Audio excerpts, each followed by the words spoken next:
उदारवाद सामंतवाद के पतन के बाद राजनीति को बाजार अर्थव्यवस्था मार्केट इकोनॉमी के अनुरूप मोड़ देने के लिए अस्तित्व में आया। उदारवाद कब आया? उदारवाद सामंतवाद के पतन के बाद आया। उदारवाद का मुख्य लक्ष्य क्या था? Market economy.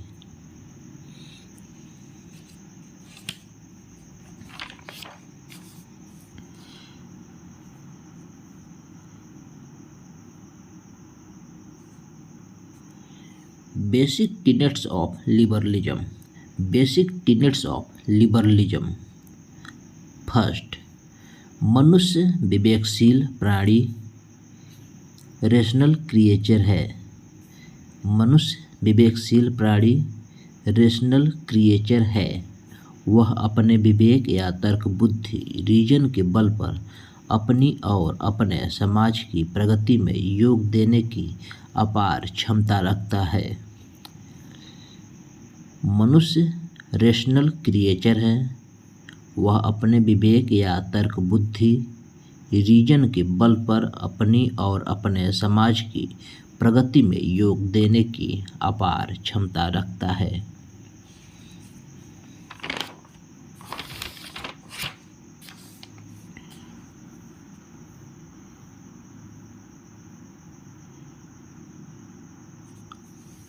सेकेंड, व्यक्ति के स्वार्थ सेल्फ इंटरेस्ट और सामान्य हित कॉमन इंटरेस्ट की सिद्धि में कोई बुनियादी टकराव नहीं है। व्यक्ति के स्वार्थ सेल्फ इंटरेस्ट और सामान्य हित कॉमन इंटरेस्ट की सिद्धि में कोई बुनियादी टकराव नहीं है। थर्ड, व्यक्ति को कुछ प्राकृतिक अधिकार नेचुरल राइट्स मिले हुए हैं। व्यक्ति को कुछ प्राकृतिक अधिकार नेचुरल राइट्स मिले हुए हैं। किसी भी सत्ता अथॉरिटी को इनका उल्लंघन करने की अनुमति नहीं है। किसी भी सत्ता अथॉरिटी को इनका उल्लंघन करने की अनुमति नहीं है। व्यक्ति के स्वार्थ सेल्फ इंटरेस्ट और सामान्य हित कॉमन इंटरेस्ट की सिद्धि में कोई बुनियादी टकराव नहीं है। थर्ड, व्यक्ति को कुछ प्राकृतिक अधिकार नेचुरल राइट्स मिले हुए हैं। किसी भी सत्ता अथॉरिटी को इनका उल्लंघन करने की अनुमति नहीं है।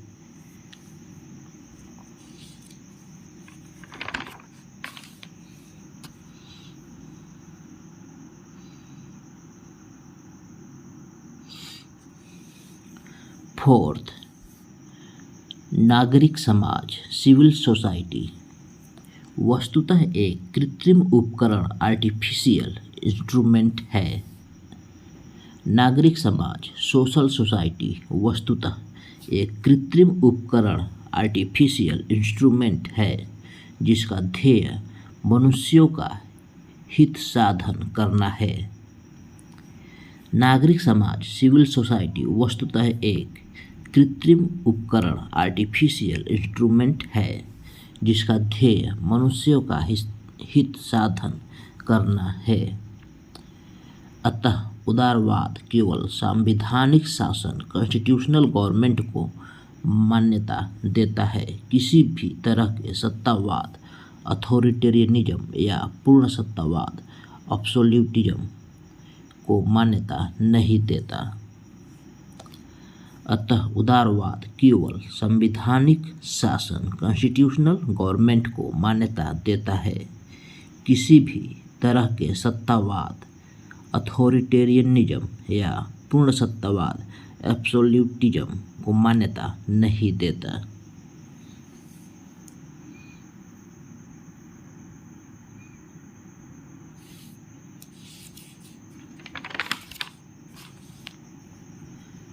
उदारवाद यह मांग करता है कि सब व्यक्तियों को सब तरह की राय ओपिनियंस व्यक्त करने की स्वतंत्रता होनी चाहिए।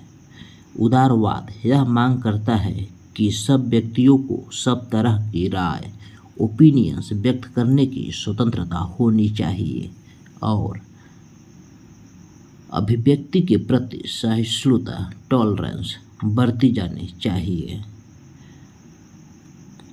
उदारवाद यह मांग करता है कि सब व्यक्तियों को सब तरह की राय व्यक्त करने की स्वतंत्रता होनी चाहिए और ऐसी अभिव्यक्ति के प्रति सहिष्णुता टॉलरेंस बरती जानी चाहिए।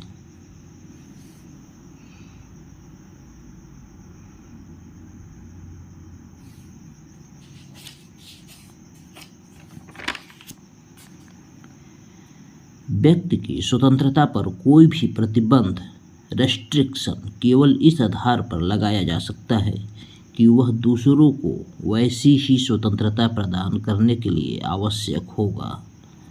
व्यक्ति की स्वतंत्रता पर कोई भी प्रतिबंध रेस्ट्रिक्शन केवल इस आधार पर लगाया जा सकता है कि वह दूसरों को वैसी ही स्वतंत्रता प्रदान करने के लिए आवश्यक होगा। व्यक्ति की स्वतंत्रता पर कोई भी प्रतिबंध रेस्ट्रिक्शन केवल इस आधार पर लगाया जा सकता है कि वह दूसरों को वैसी ही स्वतंत्रता प्रदान करने के लिए आवश्यक होगा।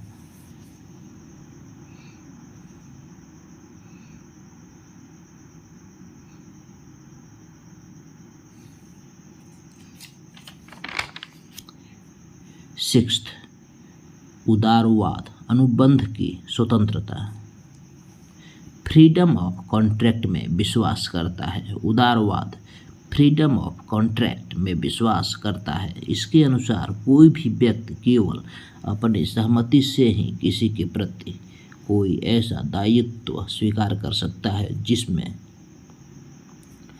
दोनों पक्षों का परस्पर लाभ निहित हो।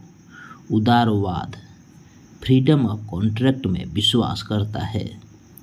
इसके अनुसार कोई भी व्यक्ति केवल अपनी सहमति से ही किसी के प्रति कोई ऐसा दायित्व स्वीकार कर सकता है जिसमें दोनों पक्षों का परस्पर लाभ निहित हो।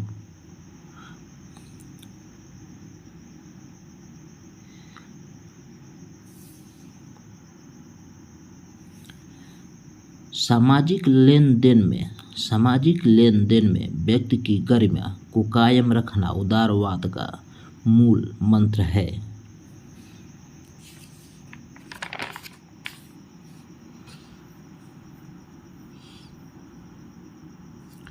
सेवेंथ, अंततः उदारवाद के अनुसार सार्वजनिक नीति पब्लिक पॉलिसी विभिन्न व्यक्तियों और समूहों की स्वतंत्र सौदेबाजी फ्री बार्गेनिंग का परिणाम होनी चाहिए। अंततः उदारवाद के अनुसार सार्वजनिक नीति पब्लिक पॉलिसी विभिन्न व्यक्तियों और समूहों की स्वतंत्र सौदेबाजी फ्री बार्गेनिंग का परिणाम होना चाहिए।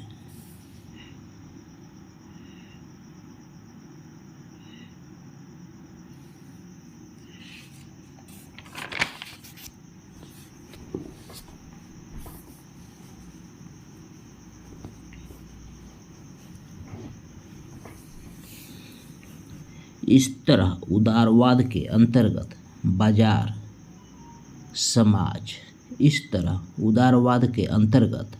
मार्केट सोसाइटी को समाज व्यवस्था का उपयुक्त मॉडल माना जाता है। इस तरह उदारवाद के अंतर्गत मार्केट सोसाइटी को समाज व्यवस्था का उपयुक्त मॉडल माना जाता है जिसमें राज्य की भूमिका बहुत सीमित माना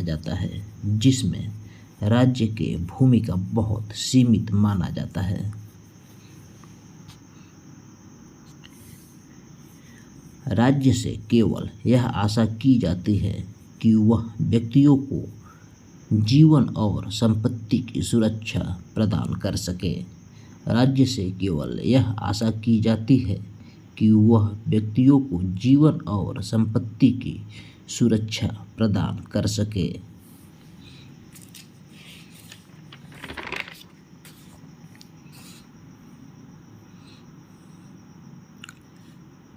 तथा अनुबंधों को लागू कर सके और न्यूनतम सामान्य सेवाओं कॉमन सर्विसेज की व्यवस्था कर सके।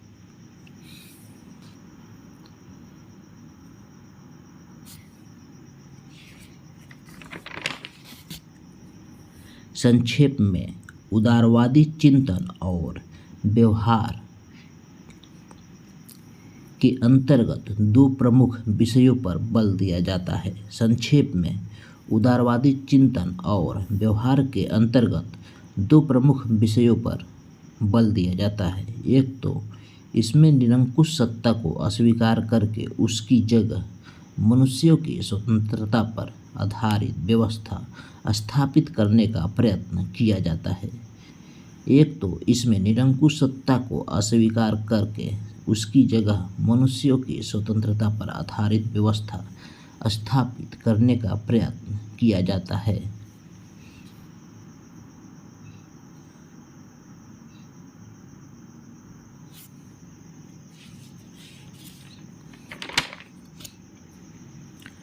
दूसरे, इसमें व्यक्ति के व्यक्तित्व की स्वतंत्र अभिव्यक्ति की मांग की जाती है। दूसरा, इसमें व्यक्ति के व्यक्तित्व की स्वतंत्र अभिव्यक्ति की मांग की जाती है।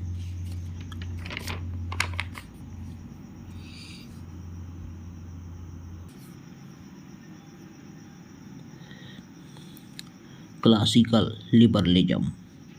क्लासिकल लिबरलिज्म, इसे नकारात्मक उदारवाद निगेटिव लिबरलिज्म कहा जाता है। क्लासिकल लिबरलिज्म, इसे नकारात्मक उदारवाद निगेटिव लिबरलिज्म कहा जाता है। इंग्लैंड में विकसित हुआ। यह इंग्लैंड में विकसित हुआ।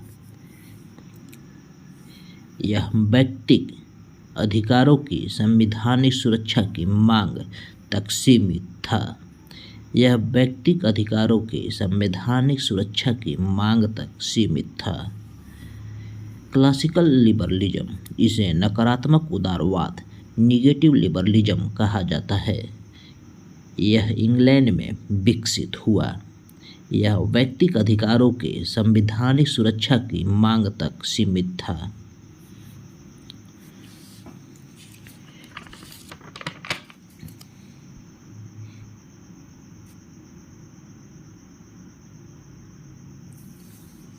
इंग्लैंड में उदारवाद शुरू में धार्मिक स्वतंत्रता, रिलीजियस फ्रीडम, सहिष्णुता, टॉलरेंस, संविधानवाद।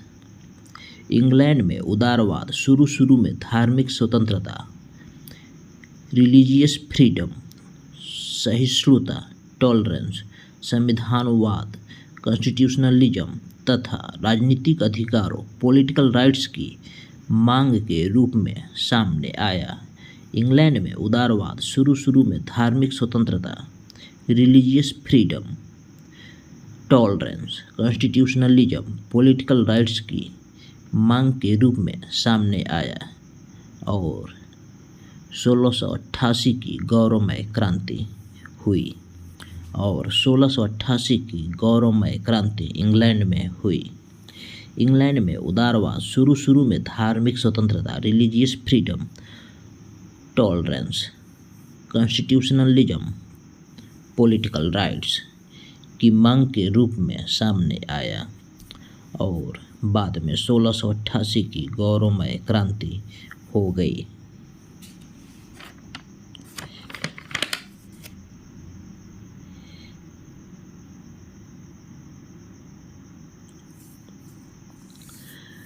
क्लासिकल उदारवाद का मुख्य लक्ष्य राजनीतिक उद्देश्यों की सिद्धि करना था, आर्थिक उद्देश्यों की नहीं। क्लासिकल उदारवाद का मुख्य लक्ष्य राजनीतिक उद्देश्यों की सिद्धि करना था, आर्थिक उद्देश्यों की नहीं। इन राजनीतिक उद्देश्यों में संविधानवाद के मुख्य सिद्धांत सम्मिलित थे। Right to protest, rule of law, separation of power. Classical उदारवाद का मुख्य लक्ष्य राजनीतिक उद्देश्यों की सिद्धि करना था, आर्थिक उद्देश्यों की नहीं। क्लासिकल उदारवाद का मुख्य लक्ष्य राजनीतिक उद्देश्यों की सिद्धि करना था, आर्थिक उद्देश्यों की नहीं। इन राजनीतिक उद्देश्यों में संविधानवाद के मुख्य सिद्धांत सम्मिलित थे। Right to protest, rule of law, separation of power.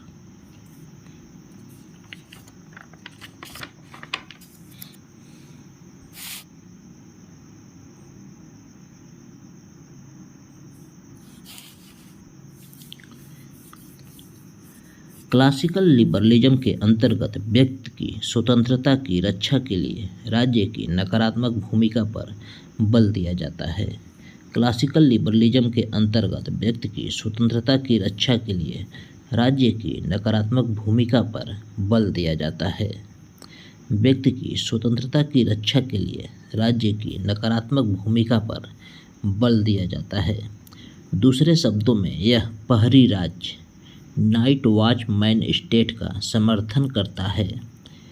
दूसरे शब्दों में यह प्रहरी राज्य नाइट वॉचमैन स्टेट का समर्थन करता है। इसके विकास में John Locke, Adam Smith, Jeremy Bentham और हर्बर्ट स्पेंसर का विशेष योगदान है। इसके विकास में John Locke, Adam Smith, Jeremy Bentham और हर्बर्ट स्पेंसर का विशेष योगदान है।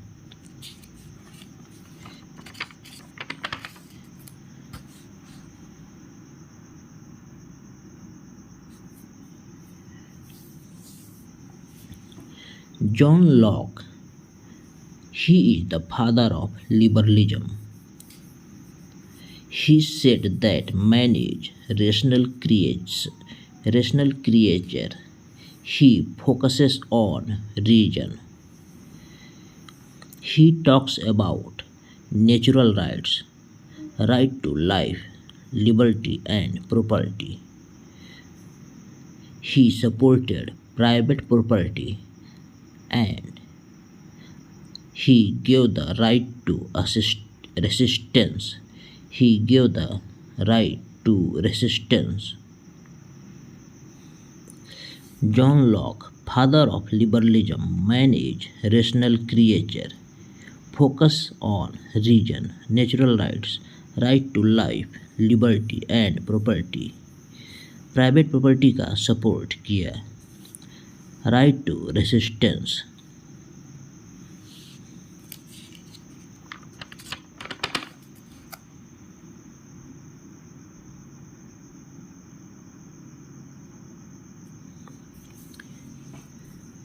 Views of Adam Smith.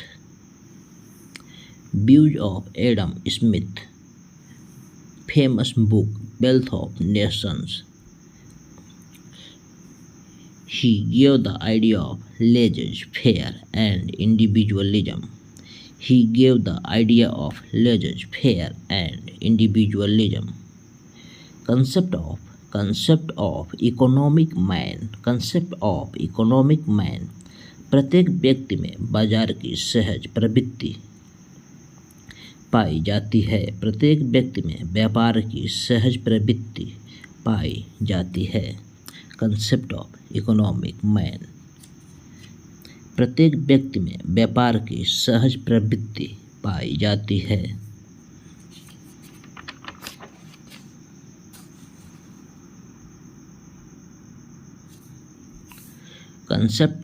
Concept of natural liberty. Smith ने freedom of commerce and industry को प्राकृतिक स्वतंत्रता, नेचुरल लिबर्टी का नाम दिया है। स्मिथ ने freedom of commerce and industry को प्राकृतिक स्वतंत्रता, नेचुरल लिबर्टी का नाम दिया है। अतः सरकार को उद्योग व्यापार के मामले में हस्तक्षेप की नीति लेज़ेज-फेयर का अनुसरण करना चाहिए। अतः सरकार को उद्योग व्यापार के मामले में हस्तक्षेप की नीति लेज़ेज-फेयर का अनुसरण करना चाहिए।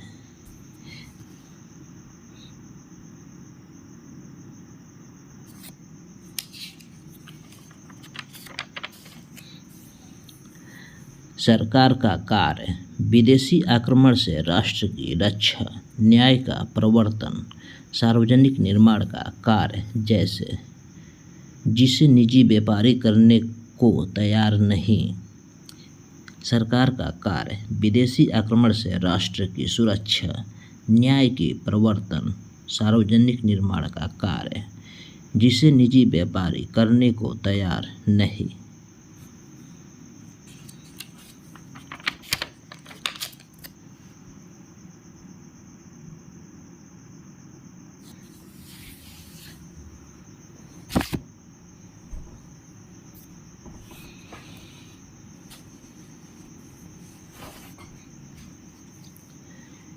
views of Bentham. His method is empirical. Views of Bentham.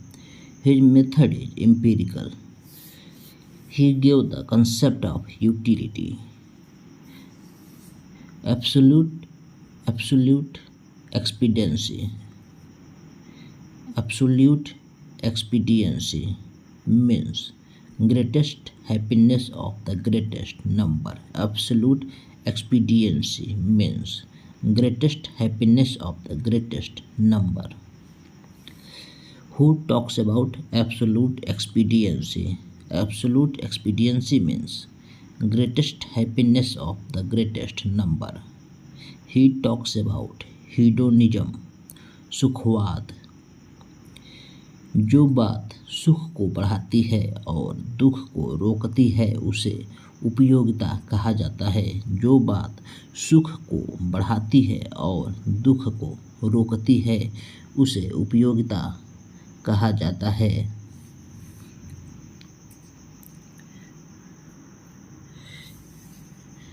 जो बात सुख को बढ़ाती है और दुख को रोकती है उसे उपयोगिता कहा जाता है.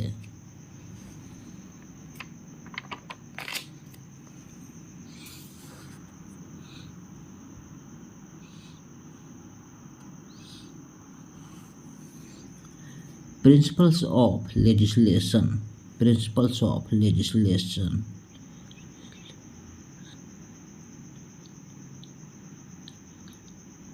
Principles of legislation. बेंथम के अनुसार कानून बनाने वालों को केवल वही कानून बनाने चाहिए जो अधिकतम लोगों के अधिकतम सुख को बढ़ावा देता हो. बेंथम के अनुसार कानून बनाने वालों को केवल वही कानून बनाने चाहिए जो अधिकतम लोगों के अधिकतम सुख को बढ़ावा देता है. सरकार का कार्य. सरकार का कार्य भी इसी उद्देश्य की पूर्ति करना है. अधिकतम लोगों के अधिकतम सुख का हिसाब लगाते समय प्रत्येक व्यक्ति को एक इकाई मानना चाहिए, किसी को एक से अधिक नहीं मानना चाहिए. Principles of legislation. बेंथम के अनुसार कानून बनाने वालों को केवल वही कानून बनाने चाहिए जो अधिकतम लोगों के अधिकतम सुख को बढ़ावा देता हो. सरकार का कार्य भी इसी उद्देश्य की पूर्ति करना है. अधिकतम लोगों के अधिकतम सुख का हिसाब लगाते समय प्रत्येक व्यक्ति को एक इकाई मानना चाहिए, किसी को एक से अधिक नहीं मानना चाहिए.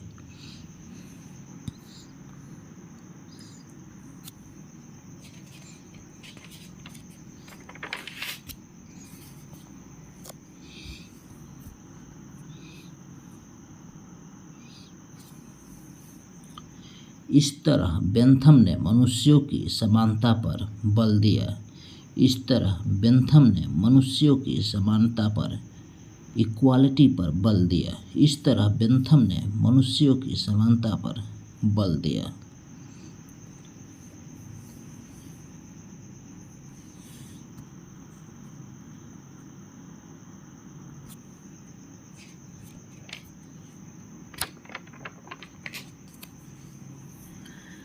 Views of Spencer. Views of Spencer. He talks about minimum government. He talks about minimum government. समाज की संकल्पना जीवित प्राणी ऑर्गेनिज्म के रूप में की है जिसमें विकास की प्रवृत्ति पाई जाती है.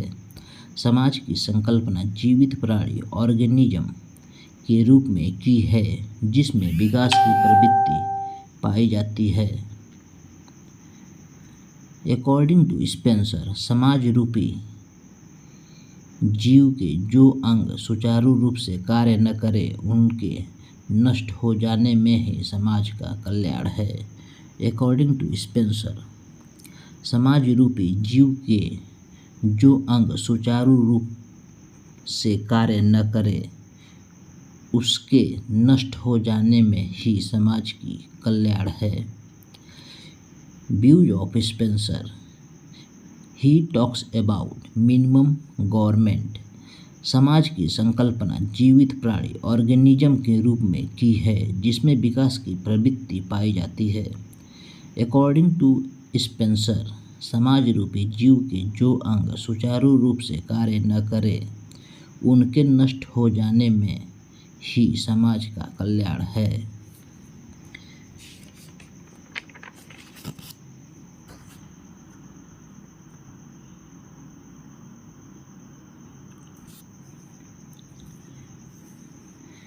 जीवन संघर्ष में योग्यता की विजय। जीवन संघर्ष में योग्यतम की विजय। Charles Darwin. Survival of the fittest. Survival of the fittest, Charles Darwin. इस सूत्र को आधार बनाकर स्पेंसर इस निष्कर्ष पर पहुंचा कि राज्य या समाज की ओर से दीन दुखियों की सहायता के प्रयत्न सामाजिक विकास में बाधक होंगे, इसीलिए ऐसे प्रयत्न निंदनीय है। Survival of the fittest, Charles Darwin. इस सूत्र को आधार बनाकर स्पेंसर इस निष्कर्ष पर पहुंचा कि राज्य या समाज की ओर से दीन दुखियों की सहायता के प्रयत्न सामाजिक विकास में बाधक होंगे, इसीलिए इसे ऐसे प्रयत्न निंदनीय है। स्पेंसर के विचार से प्रगति का अर्थ यह है कि जीवन संघर्ष में जो लोग पिछड़ जाए उन्हें मर खप जाने दिया जाए। स्पेंसर के विचार से प्रगति का अर्थ यह है कि जीवन संघर्ष में जो लोग पिछड़ जाए उन्हें मर खप जाने दिया जाए।